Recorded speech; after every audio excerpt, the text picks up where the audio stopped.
Like most people from any urban environment in England, of course, yeah, I've got lots of Irish roots. But this is about people, you know, whether you're Irish or not Irish, this is about people who live the life. And the Guinness family are so extraordinary in that they are wealthy and successful, but they keep making the same mistakes we all make, which is what makes them so identifiable.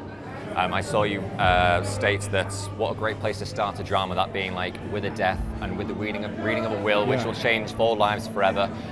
What sparked that idea? Did you come to the Guinness family first, or was that kind of a residual idea that I mean, I was invited to look at the history of the Guinness family, and all the way through from the very beginning, from the origin myth of, you know, people say that somebody fell asleep and the barley got burnt, and that's why.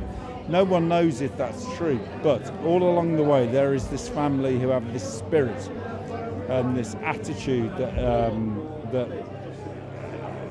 sort of defies the description of a very wealthy family. So they want to be aristocratic, but at the same time they're attracted to poets and writers and rebels, and that's the tension that I think is so important in the story.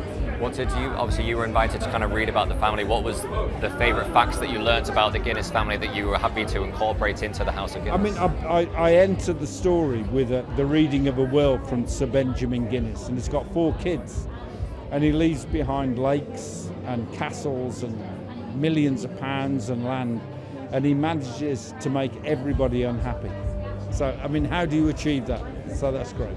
Have you kind of like, from the making of this and the writing of it, have you started to appreciate the weight and the gravity of how Guinness is entwined with Ireland, and like appreciated what it means to their country? I mean, it's a very important part of the Irish identity, but what's really remarkable is that it's international.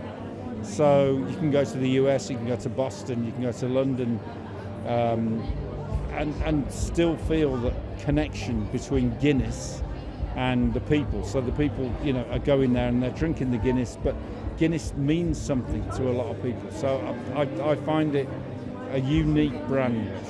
I think you've captured it within the show too, but what is it about the Irish personality and culture which is so magnetic, which draws the rest of the world to this quite small isle? Yeah, I mean, for me personally, I mean, I do this job because I love to write dialogue, and I love to write the way people talk. And for me, there is something very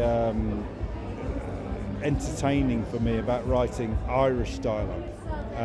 It's got a bit of a poetry and a fluidity about it that I love to do.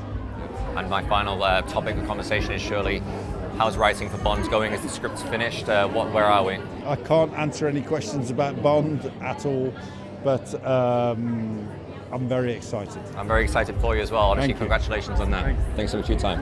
Appreciate you.